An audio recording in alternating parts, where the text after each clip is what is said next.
Total ৩টি মামলা হয়েছে এই বিষয়গুলো নিয়ে এবং ৭৬ জনকে আসামি করা হয়েছে, তার মধ্যে ৩৩ জনকে গ্রেফতার করা হয়েছে এবং তদন্ত চলছে। এবং সরকার এবং আমরা সবাই এইটুকু আপনাদেরকে অ্যাসুরেন্স দিতে পারি যে এই বিষয়ে যা যা করার প্রয়োজন প্রত্যেকটি পদক্ষেপ নেওয়া হবে এবং অতি শীঘ্রই নেওয়া হবে, এবং যাতে এই পুরো বিষয়টি সুবিচার এবং তদন্ত সঠিকভাবে হয় সে ব্যাপারে পদক্ষেপ নেওয়া হচ্ছে। যেহেতু সরকার এখন তাদের কাছে যে তথ্য দেওয়া আছে মনে হয়েছে যে যথেষ্ট পরিমাণেই যা করার প্রয়োজন সেই সঠিক পদক্ষেপগুলোই নিচ্ছে, তো ওনারা বলেছেন যে পরবর্তীতে যদি কখনো প্রয়োজন হয় তাহলে তারা আমাদেরকে সহায়তা করার জন্য, তদন্তে সহায়তা করার জন্য যা করা দরকার করবেন, কিন্তু এই মুহূর্তে ওনারা কোনো আদেশ দিলে সেটি বোধহয় সঠিক হবে না। ধন্যবাদ চট্টগ্রামের লোকজনকে বা সবাইকে যে তারা যে পরিমাণ সহনশীলতা দেখিয়েছেন এবং এখনও দেখাচ্ছেন, এবং আমরাও সবাই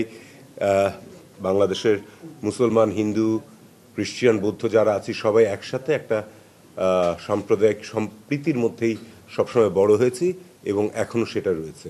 বিদেশে যতই প্রোপাগান্ডা ছড়ানো হোক, আমরা সবাই জানি সত্যটা কী, যে আমাদের দেশে কোনো সংখ্যালঘু বা কেউ তাদের কোনো রকমের ভয় থাকার কোনো কারণ নেই। এটা কেউ আজকে আমি এখানে দাঁড়িয়ে একটা দেশের বিরুদ্ধে কথা বললাম তার মানে এই নয় যে ওই দেশ আমাদের সাথে কূটনৈতিক সম্পর্ক বা আমাদের বন্ধুত্বপূর্ণ সম্পর্ক ছিন্ন করবে।